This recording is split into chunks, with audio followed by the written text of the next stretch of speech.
অনেক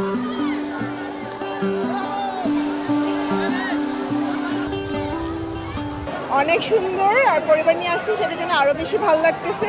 এখন পানি তো কমে গেছে, পানি যদি থাকতো আরও বেশি ভালো লাগতো, বাট বৃষ্টি হয়েছে, পাহাড় দেখা যাচ্ছে, ভালো লাগতেছে। Ambience is very good. আমরা জাস্ট গতকালকে এসে নামলাম, সো এখনও ঘুরতে পারিনি। আজকে ফার্স্ট টাইম বের হলাম, সো ফার্স্ট টাইম এখানেই আসলাম। কিছুক্ষণ আগে চা বাগানে গেলাম। এই আরও কিছু প্ল্যান আছে, ওগুলোতে এখনো যাইনি। আসার পরও এখানে প্রকৃতির মুগ্ধতা সবসময় মুগ্ধ করে রাখে আমাদেরকে।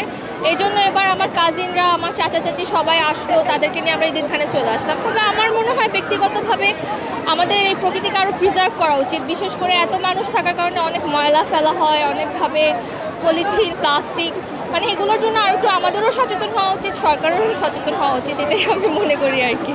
দেশের মানুষকে প্রতিদিন সুরক্ষিত রাখার প্রত্যয় নিয়ে সেফটি কেবলস সহ এলো সেফ সিলিং ফ্যান।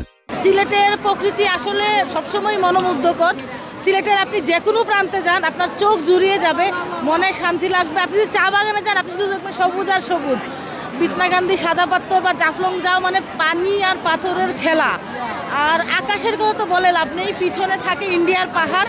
তো সব মিলিয়ে অসাধারণ লাগে, মনে অনেক শান্তি লাগে এবং চোখের অনেক শান্তি লাগে। পরিবেশ প্রকৃতি খুবই ভালো লাগছে। তবে আমার কাছে মনে হয় পানি আরও বাড়বে, কারণ মাত্র তো প্রি মনসুন শুরু হলো।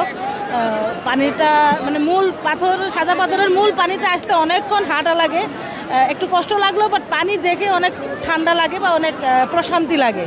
ভালো লাগলো, এখানে পাহাড় টাহাড় দেখলাম, ভালো লাগছে।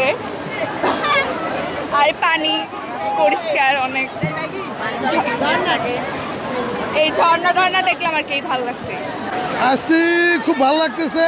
আমার বাড়ি হলে বরিশাল বিভাগ, বরগুনা জেলা। আমার এই ছেলে, তারপরে ভাস্তি, ভাতিজা, ভাবি সবাই মিলে ফ্যামিলি ট্যুরে আসছি আর কি। এবার ভালো লাগতেছে, খুব চমৎকার। তবে পাথর যে পরিমাণ থাকার কথা সেই পরিমাণ পাথর না, এই জন্য মজাটা কম লাগতেছে।